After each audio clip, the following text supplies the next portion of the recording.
চ্যালেঞ্জে পাইলটরা 3টে টিমে ভাগ হয়ে যাবে। আমার বাড়ি যাওয়ার কোনো উপায় নেই। আর প্রথম যে টিম এই 18,000 কেজির প্লেনটাকে ফিনিশিং লাইনে নিয়ে যাবে, 3, 2, 1, শুরু করো। আর এই 3টে টিমের মধ্যে যে টিম এগিয়ে যাবে তাদের এই বিশাল জেট ইঞ্জিনের শক্তি সহ্য করতে হবে আর সহ্যের কঠিন পরীক্ষাও দিতে হবে। তাহলে দেখা যাক। আরে অজ্ঞান হয়ে গেছে, কেউ অ্যাম্বুলেন্স ডাকো। আমরা শাটডাউন করলাম একটা গোটা শহরকে 24 ঘন্টার জন্য, কিন্তু প্রথমে দেখব কোন টিম এই ফিনিশিং লাইনটাকে ক্রস করতে পারে। তাড়াতাড়ি, তোমরা প্রায় পৌঁছে গেছো। ও এক হাতে এটাকে টেনে নিয়ে যাচ্ছে, ওরা দ্রুত এগোচ্ছে।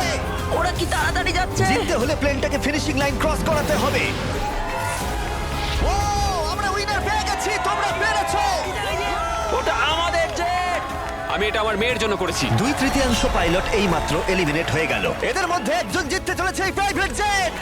এই পাইলটদের 4টে চ্যালেঞ্জের মুখোমুখি হতে হবে $2.4 মিলিয়ন প্রাইভেট জেটটা জেতার জন্য। তোমাদের স্বাগত গেম নাম্বার 2 তে, জেট স্পিনার। ইঞ্জিন স্টার্ট করো। এটা ঠিক নয়, আমার মোটর ভালো লাগছে না। এইবার প্লেনটা স্টার্ট হচ্ছে। চলো শুরু করো ভাই। তোমরা যে প্রাইভেট জেটের জন্য লড়াই করছো তার থ্রাস্টারগুলো আরো শক্তিশালী, যাতে বাতাস প্রতি ঘন্টায় 96 কিলোমিটার বেগে বইতে পারে। জেটটা একটা সার্কেলে রোটেট করবে, এর ফলে তোমরা তোমাদের প্ল্যাটফর্ম থেকে উড়েও যেতে পারো। আরে এটা তো পাগলামি। হেরে ফিরে যাওয়ার জন্য আমি এত দূর আসিনি। আমার খুব ভয় লাগছে ভাই। সবাইকে গুড লাক। এই শুরু হলো।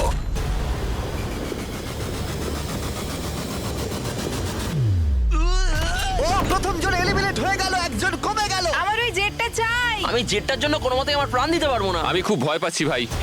আমি ভাবিনি কোনোদিন আমি পাইলট হতে পারবো। আমি ওই জেটটা মন থেকে চাই। না, দুজন। Bye bye. আরে ভাই আমার দিকে আসছে। ঠিক আছে, দেখা যাক ও পারে কিনা।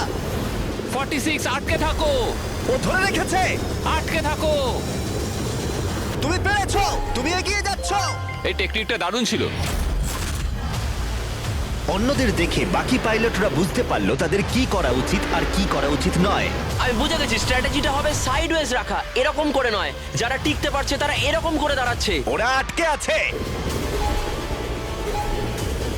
এমনকি যে পাইলটরা স্ট্র্যাটেজি ইউজ করছিল তাদের মধ্যেও কয়েকজন সেটা ধরে রাখতে পারলো না।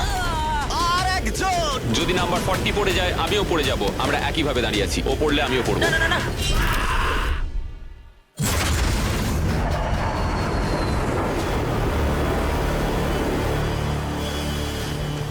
ওটা আমার কাছে কিছুই নয়, আমি পারবো। এটা সত্যিই একটা অদ্ভুত বিষয়, কারণ তোমরা যেটার জন্য কম্পিট করছো সেটাই তোমাদেরকে এলিমিনেট করে দিচ্ছে। ওরা একে একে পড়ে যাচ্ছে। ও মাই গড, আরেকজন পড়ে গেল। পারফেক্ট টেকনিক থাকা সত্ত্বেও যে পাইলটরা এনএফএল খেলেছে তারাও টিকে থাকতে পারলো না ঠিক এভাবে। আরে সবচেয়ে স্ট্রং লোকটাই তো পারলো না। মনে হচ্ছে যেন ও একটা ইটের দেওয়াল, কিন্তু কতক্ষণ। আর এই চ্যালেঞ্জের শেষে তুমি পারবে। আরে ও না, ঠিক আছে, এটা খুবই খারাপ হলো। এই প্রাইভেট জেট ইতিমধ্যেই 15 জন পাইলটকে এলিমিনেট করে দিল। এখানে যাদেরকে নিয়ে আমি সব